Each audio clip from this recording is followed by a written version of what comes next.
దానికన్నా ముందు big boss అగ్ని పరీక్ష. సో అక్కడ ముగ్గురు జడ్జెస్ ఉండే. రైట్. సో వాళ్ళని చూస్తే మీ ఫీలింగ్ ఏంది? అంటే వెళ్ళంగానే ఏమనుకున్నారు వాళ్ళని చూడంగానే? ఫస్ట్ ఆఫ్ ఆల్ ఏంటి అంటే వాళ్ళు కూడా బిగ్ బాస్ నుంచి వచ్చిన వాళ్ళే, వాళ్ళు కూడా ఇండస్ట్రీకి సంబంధించిన వాళ్ళే. There a jury. Okay. I judges అంటే I definitely respect them with their positions and with their calibre and this. మనం చేసే వాటిని వాళ్ళ ఒపీనియన్లో వాళ్ళ పర్స్పెక్టివ్లో వాళ్ళు చెప్తున్నారు, అంతే. సో అందులో మీకు 2 రెడ్ వచ్చినాయి. సో ఒకటి అభిజిత్ గ్రీన్ ఇచ్చిండు. సో అప్పుడు ఏమనుకున్నారు అంటే వీళ్ళిద్దరు రెడ్ ఇచ్చినప్పుడు సో అభిజిత్ కూడా సపోర్ట్ చేయాలన్నట్టు సపోర్ట్ చేసిండు. అవును. సో అప్పుడు ఏమనుకున్నారు?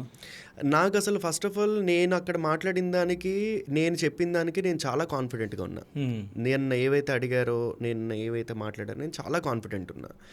అంత మాట్లాడుతూ అంత కాన్ఫిడెంట్గా చెప్పినా కూడా నాకు ఎందుకు రెడ్ వచ్చింది అని నాకు అర్థం కాలేదు.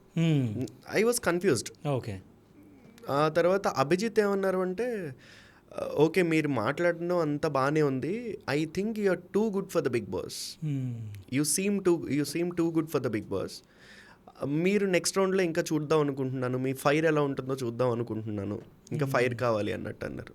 Definitely I think I showed my fire in the next round.